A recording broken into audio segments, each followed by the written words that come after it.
బానిసలుగా వెట్టి చాకిరి చేస్తుంటే దళితుల గిరిజనుల బలైన వర్గాల ఆత్మగౌరవం పెరగాలి అని అంటే సొంత భూమి ఉండాలి అని భూములను వేలాది లక్షలాది కోట్లాది ఎకరాలను భూస్వాముల దగ్గర నుంచి గుంజుకొని అసైన్మెంట్ పట్టాల పేరు మీద భూములు పంచిపెట్టింది ఇందిరమ్మ కాదా? ఇవాళ ఈ రాష్ట్రంలో 25 లక్షల ఎకరాలు అసైన్మెంట్ పట్టాల పేరు మీద భూములు ఇచ్చిండ్రు. ఇవాళ దళితులు గిరిజనులు ఆత్మగౌరవంతో సొంత ఊర్లో సొంత ఇంట్లో సొంత భూమిలో దుక్కి దున్నుకొని బుక్కెడు అన్నం తింటుండ్రు అంటే అది ఇందిరమ్మ ఇచ్చిన వరం అన్న సంగతి నేను ఈరోజు చెప్పదలుచుకున్నా. పూరు గుడిసెలల్లా పేదరికంలో దాపు లేకుండా బతుకుతున్న వాళ్లకు ఇల్లు ఇవ్వాలి, మీ సొంత ఇల్లు ఉండాలి, మీ గ్రామంలో మీరు ఆత్మగౌరవంతో బ్రతకాలి అంటే మీకు సొంత ఇల్లు ఉండాలి అని ఇండ్ల పట్టాలిచ్చి సొంత ఇళ్ళనిచ్చి ఇందిరమ్మ ఇళ్ళని కట్టించింది ఇందిరమ్మ కాదా? ఇవాళ పేదల కోసం అసైన్మెంట్ సీలింగ్ యాక్ట్ను తీసుకొచ్చి లక్షలాది ఎకరాల భూములను పేదలకు పంచిండ్రు. పోడు భూములను పోడు పట్టాలిచ్చి ఆదివాసీలను గిరిజనులను ఆదుకున్నది. ఇవాళ మా లంబాడే సోదరులు రవీంద్రనాయకుడు ఉన్నాడు, లంబాడాలని ఎస్టీలలో చేర్చింది ఇందిరమ్మ కాదా?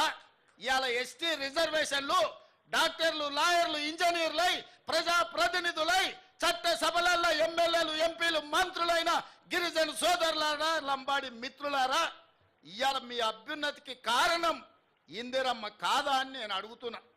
ఇవాళ ఈ దేశంలో రిజర్వేషన్లు ఇచ్చి రిజర్వేషన్లు తెచ్చింది కాంగ్రెస్ పార్టీ. పండిత్ జవహర్లాల్ నెహ్రూ ఇందిరమ్మ కాదా అని నేను ఈరోజు ఆలోచన చెయ్యమని అంటున్నా. అలాంటి ఇందిరమ్మ ఈ దేశ సమగ్రత కోసం, ఈ దేశ అభ్యున్నతి కోసం, ఈ దేశాన్ని ఉన్నత శిఖరాల వైపు నడిపించడానికి ఈ దేశంలో వచ్చిన ఉగ్రవాదాన్ని అణచివేస్తే ఇందిరమ్మను పొట్టన పెట్టుకున్నది ఉగ్రవాదులు కాదా? ఈ దేశం కోసం ఆఖరి శ్వాస వరకు చివరి రక్తపు బొట్టు వరకు త్యాగం చేసింది ఇందిరమ్మ కాదా అని నేను ఈ సన్నాసులను నేను అడగదలుచుకున్నా. వారి వారసత్వంగా రాజకీయాలకు దూరంగా ఉండి పైలట్గా ఒక ప్రధానమంత్రి కొడుకుగా కాకుండా ఒక సాంకేతిక నిపుణుడిగా దేశానికే దూరంగా ఉన్న రాజీవ్ గాంధీ ఆనాడు ఇందిరమ్మ మరణం ఈ దేశానికి నాయకత్వ సమస్య వచ్చినప్పుడు అందరూ ముఖ్యులందరూ ఈ దేశ మేధావులందరూ రాజీవ్ గాంధీని దేశానికి రప్పించి ఈ దేశానికి ప్రధానమంత్రిగా బాధ్యతలు తీసుకోమంటే ఆనాడు ఈ దేశ ప్రజల కోసం 100 కోట్ల జనాభా కోసం ఆనాడు రాజీవ్ గాంధీ ప్రధానమంత్రిగా బాధ్యతలు చేపట్టిన వారు ప్రధానమంత్రిగా బాధ్యతలు చేపట్టినంత వరకు 21 సంవత్సరాలు ఓటు హక్కు ఉండే. కానీ దేశం యొక్క భవిష్యత్తు యువత చేతుల్లో ఉంది. సమూలమైన మార్పులు రావాలంటే, ప్రపంచంతో పోటీ పడాలంటే 21 ఏళ్లకు ఓటు కాదు, 18 సంవత్సరాలు నిండిన నూనూగు మీసాల యువకులు ఈ దేశ భవిష్యత్తును నిర్ణయించాలి. మీకు ఓటు హక్కు ఇస్తున్నామని రాజ్యాంగాన్ని సవరించి 18 ఏళ్లకే ఓటు హక్కు ఇచ్చింది రాజీవ్ గాంధీ కాదా అని ఈ సన్నాసులను సోయిలేని వాళ్ళని నేను అడగదలుచుకున్నా.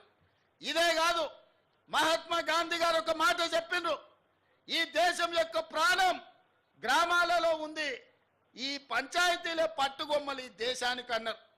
మరి ఈ పంచాయతీలే పట్టుగొమ్మలు అంటే ఢిల్లీలో నుంచి నిధులు రాష్ట్రాలకు వస్తే గ్రామాలకు చేరట్లేదని ప్రత్యక్షంగా కేంద్రం నుంచి గ్రామ పంచాయతీలకు వాళ్ళ ఖాతాలలో నిధులు పోయే విధంగా రాజ్యాంగాన్ని సవరించి 73, 74 రాజ్యాంగ సవరణతోని నిధులను సరాసరి గ్రామ పంచాయతీలకు అందించిన మాట ఇవాళ రాజీవ్ గాంధీ తెచ్చిన సరళీకృత విధానాలు కాదా?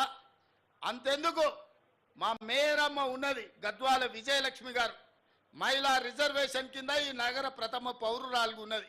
మా శ్రీలత డిప్యూటీ మేయర్గా ఉన్నది. అక్కడ మా సోదరిమణులు కార్పొరేటర్లు ఉన్నారు, అక్కడ చాలామంది. ఎట్లయినరు తల్లి మీరు అందరూ? మహిళా రిజర్వేషన్ లేకపోతే మా వాళ్ళు మీకు ఇచ్చేటోళ్ళ?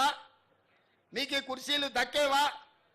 ఈ నగరానికి ప్రథమ పౌరురాలుగా గద్వాల విజయలక్ష్మి అయి ఉండేదా? ఆడబిడ్డలకు అధికారం ఉన్నప్పుడే ఇల్లుతో పాటు రాజ్యంలో కూడా మీకు వాటా ఉండాలి అని ఆడబిడ్డలకు మహిళా రిజర్వేషన్ ను తీసుకొచ్చిన మహిళా పక్షపాతి రాజీవ్ గాంధీ. స్థానిక సంస్థలల్లో రాజీవ్ గాంధీ గారు తీసుకొచ్చిన మహిళా రిజర్వేషనే ఇవాళ ఈ ఆడబిడ్డలందరూ కూడా ఈడ కుర్చీలలో కూర్చొని రాజ్యాధికారంలో భాగస్వాములైనరు. ఆడబిడ్డలకు రాజ్యాధికారం ఇచ్చింది రాజీవ్ గాంధీ కాదా అని ఈ సన్నాసులకు నేను గుర్తు చేయదలుచుకున్నా. వాళ్ళకెందుకు గుర్తుంటుంది? 5 ఏళ్ళు ప్రభుత్వంలో ఒక మహిళకు మంత్రి కూడా ఇవ్వలేదు. ఆ సన్నాసులకు మహిళా ఆత్మగౌరవం ఎట్లా తెలుస్తుందని నేను ఈ సందర్భంగా చెప్పదలుచుకున్నా. అలాంటి రాజీవ్ గాంధీ ఈ దేశంలో సాంకేతిక విప్లవం వచ్చినప్పుడే, ఈ దేశానికి కంప్యూటర్ను పరిచయం చేసినప్పుడే ఈ దేశం బాగుపడుతుందని, ఈ దేశాన్ని 21వ శతాబ్దంలోకి